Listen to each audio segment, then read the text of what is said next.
เขาหีดจะเขาหีดแต่พอแต่แม่แบบนี้ก็เฮ็ดตำหีดตำคล้องเลยเนาะตำพอตำฮีดแบบเขาว่าฮีดโหดอะไรนี่นะเพราะว่าโหดใช่ไหมก็อันเฮือนลังพอคันบ้านนู่นชูงผู้ใด นุ่นชุงตัวไร น้องชงน้องไซส์ผม นู่นชูงนู่นชัย น้องใส แม่นละว่ะเพราะว่านู่นชูงคอยยังหน่อยคอยบ่จักดอก บ้านโนนสูงน้องใส ฮีดขี่มาแต่พุ่นมาว่าเนี่ยเนาะ แสดงว่าน้ำฮีดคล้องมาติพุ่น แม่นละว่ะคอยหันยังน้อยบ่จักแม่ตายปากก่อนนะ โดยได้ยินอ้ายนุ่มเว้านะ เลยแสดง พอคอยเว้าว่าอันคอยอันเพื่อนลังคอยทางนู่นชูงพุ่นเราอ่ะ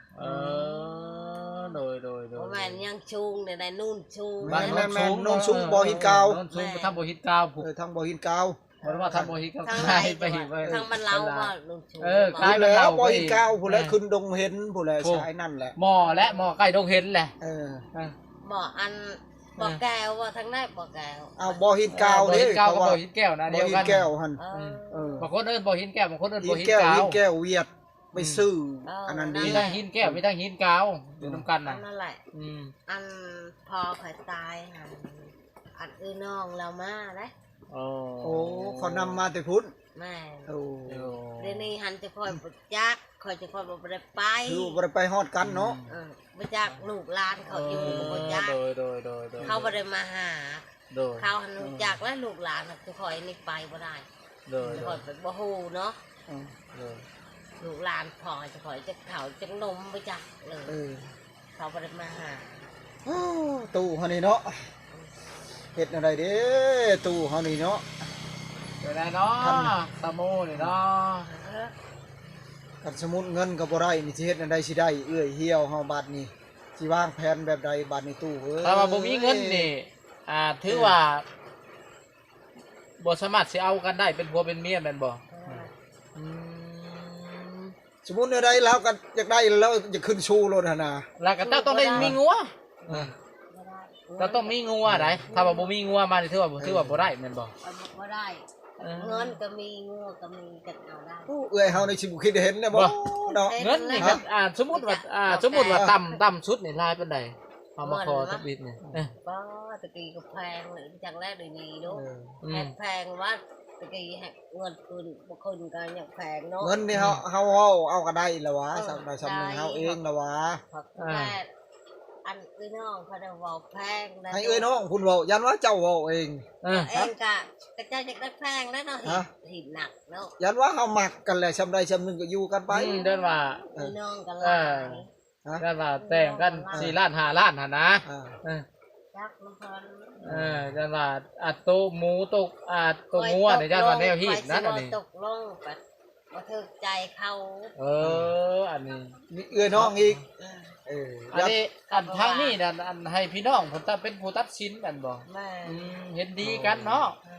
ก็มันน้อยมันหลาย เป็ กัน นว้าวไปเจ้า บ่เป็นได้ยันว่าเฮาฮักกันหั่นมันบ่มีไผนะ เคยว้าวได้เอาผัว ซำใดซำหนึงเฮาบางทีเฮาคิดเห็นใส่กันผู้ ขนาด นี้หั่น ผัว น่ะ เคยกระตายหันมีแต่เอ้ยน้องได้ว้าวนะคอยบ่เป็นว้าวว้าวเป็นอยู่หักมันบ่ซ้ำกับเจ้านะเจ้าก็จะว่าเจ้าน้อย แม่นแล้วหิดของเฮาหลุดละบ่ได้แต่ว่าเป็นเงินนี่นะแบบว่าเฮาเว้าได้อีตัวนี้ฮะสมมุติแบบเงินคันว่างัวควายหั่นมันบ่ได้แล้วมันเป็นหิดตัวนั้นฮะก็มัน สมมุติว่า1ข้าวบ่สิกินจะกินกัน ใช่ ว่า ติดสมองแพงกันตัว แพงบ่สมโมนี่ก็ได้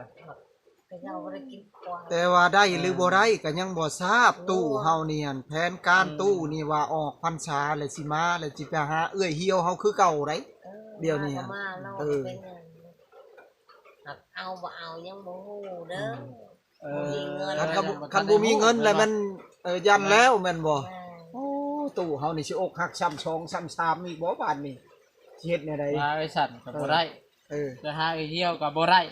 บ่นบ่มีเงินแต่ว่ามักอยู่มักผู้สาวนี่บ่มีเงินสิเฮ็ดแบบใดบาดนี้สิวางแผน บ่อันนี้แหละคือเอิ้นว่าจนเงินแต่งเนาะบ่ได้น้องแดงมาครองเนาะ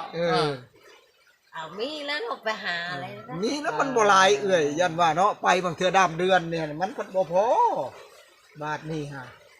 เราสิเฮ็ดจังใดบาทนี้ ข้ามกันแล้วมาแล้วก็ข้ามกันที่ ถามกันเนาะปรึกษากันเนาะ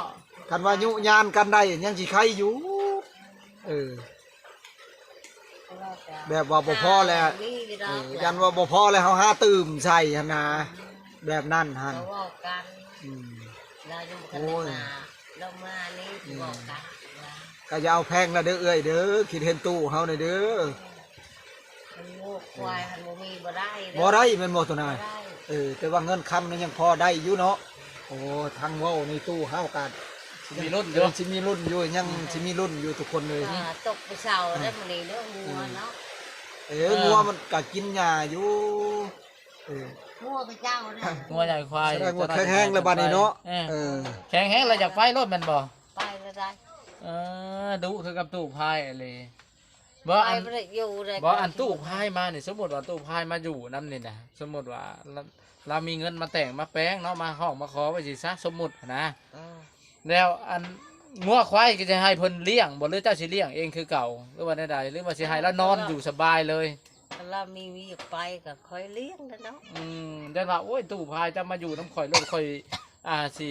หับเลี้ยงเจ้าเองยันว่าแนวนี้หั่นนะ เราบ่นอนดอกเราคนดู เราคนดุเนาะเลย เราบ่นอนดอก เราบ่นอนเนาะไอ้เนาะ แม่นเราบ่เคยนอน เราคนดุคนอ่ะนะ เราอยู่เฮือนเราก็เอาเมียนั่นก็เราบ่ได้นอนนะ เราว่าเฮ็ดเวียกกลางคืนพุ่นน่ะ เราบ่ได้อยู่ได้ทำ เราว่าดำไห้ดำหน้ากลางค่ำกลางคืนว่าไม่ได้ธรรม โอ้ ดา เราเฮ็ดแท้ตู้นี่เนาะ เฮ็ดอะไรเฮ็ดแท้ทำจริง อะไรได้จะค่อยไปหาหน่อไม้เห็นอยู่หน้าสาวอยู่ในหันเนาะ โอ้เจ้าก็เห็นบ่ เห็น แล้วเราเอาตุ่มเมียอันผู้น้อยหั่นบ่อายุ15หั่นบ่ บ่อันเป็นอันไหนอันไปเห็นเราตอนเรามีเมียเด็กหั่น เขาจะว่าเราหมักเนาะเขาจะมาคอเราลมมีผู้สาวใส่บ่เนาะล้างกัน บ่คิดว่าตู้เฮาสิมีผู้สาวบ่เจ้าบ่ได้คิดบ่ ก็คิดอะไรครับที่ได้เราว่าหมักเนาะนี่แหละ บ่ในใจนี่เฮานี่คิดอยู่บ่ว่าเราต้องลงไปแล้วเราสิมีผู้ใหม่นะคิดอยู่บ่ คิดอยู่แล้วเฮาต้องเคยบ่คิดเนาะ แต่ว่าบ่มีโทรศัพท์โทรหาแม่นบ่ แม่นคันมีโทรศัพท์มาถามเขาบ่ เอาแต่เพิ่นบ่ได้นอนรถมันบ่ เฮ้ยชอดแจ้งเฮาต้องคุยกับค่ะ โอ้โดยไล่ในได้ไล่ในได้งัวค่ะ งัวขนาด ไปกินมันเลยมักถั่วเต็มที่แล้วมีแต่อยู่ทางนี้ มันเต้นเขาทางนี้มันเพลงงัวเขามันนั้น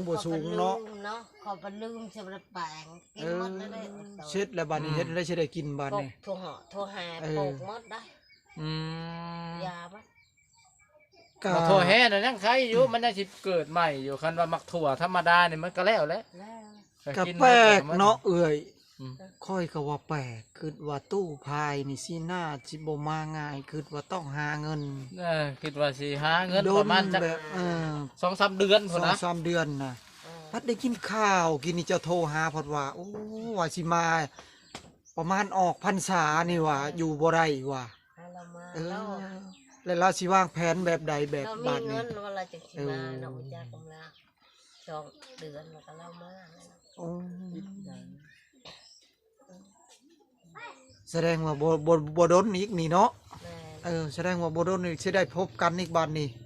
เพิ่นสิว่าจังไดมีหรือบ่มีทุกคนก็มีแต่รอลุ้นกันไปว่าซั่นแหละ